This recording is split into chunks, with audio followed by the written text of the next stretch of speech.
नमस्कार दोस्तों, आज हम बात करने जा रहे हैं दुनिया के सबसे घातक और एडवांस्ड लड़ाकू विमान F-47 के बारे में, जो अमेरिका ने हाल ही में दुनिया के सामने रिवील किया है।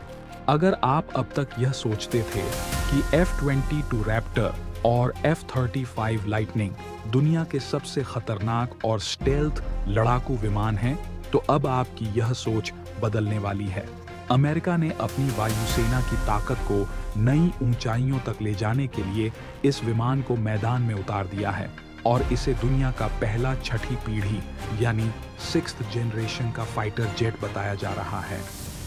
अमेरिका के पूर्व राष्ट्रपति डोनाल्ड ट्रंप ने खुद इसे लॉन्च करते हुए कहा कि अब अमेरिका की हवाई ताकत को चुनौती देने वाला कोई नहीं बचा।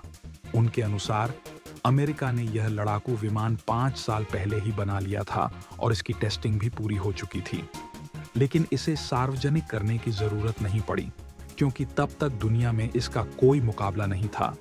अब सवाल यह उठता है कि आखिर यह F-47 इतना खास क्यों है? इस विमान के आने से दुनिया में किस तरह का असर पड़ेगा? चीन, रूस और अन्य देश इस तकनीक से कितने पीछे छूट जाएंगे? और सबसे महत्वपूर्ण सवाल यह कि क्या अब बाकी देशों के लिए अमेरिका की सैन्य ताकत को टक्कर देना असंभव हो चुका है? इन सभी सवालों के जवाब आज हम विस्तार से समझेंगे।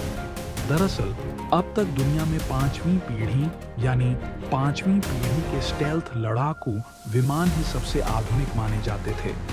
अमेरिका ने सबसे पहले F-22 को दुनिया के सामने पेश किया था, जिसे अब तक का सबसे बेहतरीन स्टेल्थ फाइटर जेट माना जाता था।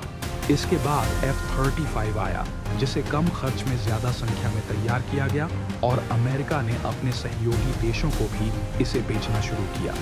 चीन ने J-22 माइटी ड्रैगन और रूस ने Su-57 फैलन बनाकर 5वीं पीढ़ी के विमानों में अपनी दावेदारी पेश करने की कोशिश की, लेकिन अमेरिका की तकनीक से वे 20 से 25 साल पीछे ही रहे।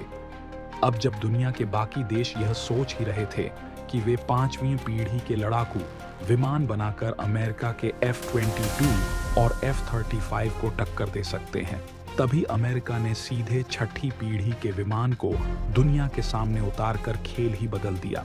यह बिल्कुल वैसा ही है जैसे जब बाकी देश अभी भी पुराने चौथी पीढ़ी के लड़ाकू विमान पर काम कर रहे थे, तब अमेरिका ने दुनिया को F-22 रैप्टर के जरिए 5वीं पीढ़ी के विमान का पहला अनुभव दिया था। ठीक उसी तरह जब चीन और रूस जैसे देश अभी भी 5वीं पीढ़ी के विमान पर काम कर रहे हैं, अमेरिका ने छठी पीढ़ी की टेक्नोलॉजी में छलांग लगा दी है। F-47 को बनाने का निर्णय ऐसे समय लिया गया जब अमेरिका को यह एहसास हुआ कि चीन अब धीरे-धीरे J-20 और J-35 जैसे विमान विकसित कर रहा है। अमेरिकी खुफिया एजेंसियों को यह अंदेशा था कि चीन अब अपनी स्टेल्थ टेक्नोलॉजी को और मजबूत बना सकता है। इसीलिए अमेरिका ने बोइंग और लॉकहीड मार्टिन को छठी पीढ़ी के फाइटर जेट बनाने की जिम्मेदारी सौंपी। इन दोनों कंपनियों ने अपने अपने लड़ाकू विमान तैयार किए और अमेरिकी वायुसेना ने दोनों का गहन परीक्षण किया। अंततः बोइंग द्वारा विकसित F-47 को सर्वश्रेष्ठ मानते हुए इसे आधिकारिक तौर पर अमेरिकी वायुसेना में शामिल करने का फैसला लिया गया। अब सवाल यह है कि छठी पीढ़ी का फाइटर जेट आखिर होता क्या है और इसमें ऐसा क्या खास है जो इसे बाकी सभी विमानों से अलग बनाता है। सबसे पहली बात, यह पूरी तरह से स्टेल्थ टेक्नोलॉजी पर आधारित है। इसका मतलब यह है कि यह विमान किसी भी रडार में नहीं आएगा, चाहे वह कितनी भी एडवांस टेक्नोलॉजी का इस्तेमाल कर रहा हो। इस मामले में यह F-22 और F-35 से भी ज्यादा एडवांस है। इस विमान का रडार क्रॉस सेक्शन यानी RCS लगभग न के बराबर है, यानी दुश्मन के लिए इसे पकड़ पाना नामुमकिन होगा। F-47 की दूसरी सबसे बड़ी खासियत है इसकी सुपर क्रूज क्षमता, यानी सुपर क्रूज का मतलब होता है कि यह विमान सुपरसोनिक स्पीड यानी कि आवाज की गति से भी तेज पर उड़ सकता है, बिना किसी आफ्टरबर्नर की जरूरत के।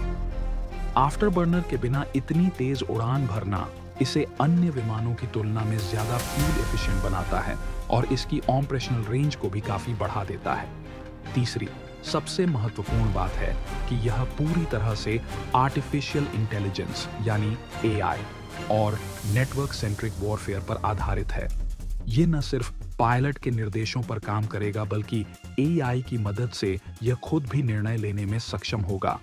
मतलब अगर युद्ध के दौरान पायलट किसी निर्णय में देरी कर रहा है तो विमान खुद ही हालात का विश्लेषण कर सकता है और हमला करने या बचने का सही निर्णय ले सकता है।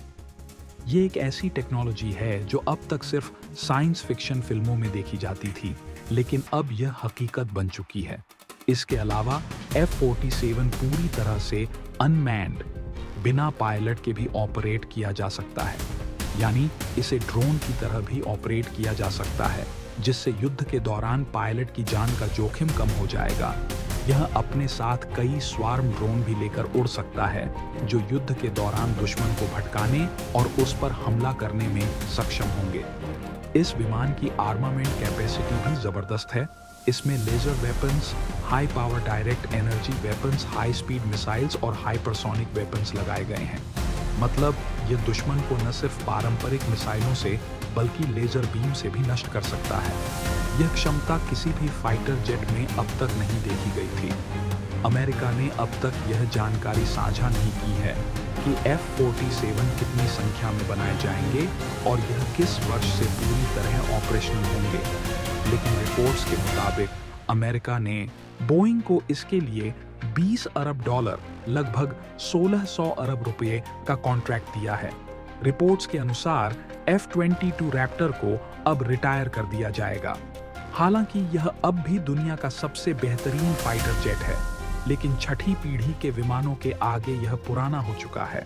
वहीं F-35 को अमेरिकी वायुसेना और सहयोगी देशों की सेनाओं में बरकरार रखा जाएगा और यह बाकी F-35, F-15 और F-18 सुपर हॉर्नेट जैसे पुराने लड़ाकू विमानों को रिप्लेस करेगा। अमेरिका ने यह साफ कर दिया है कि अब चीन और रूस के पास कम से कम अगले 20 से 25 साल तक इस टेक्नोलॉजी के बराबर पहुंचने का कोई मौका नहीं है।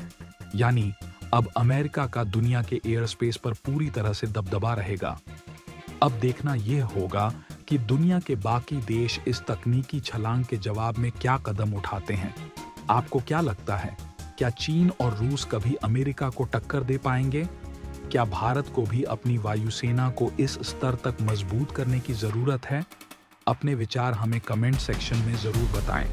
अगर आपको यह जानकारी पसंद आई हो तो वीडियो को लाइक करें, शेयर करें और हमारे चैनल को सब्सक्राइब करना न भूलें। धन्यवाद।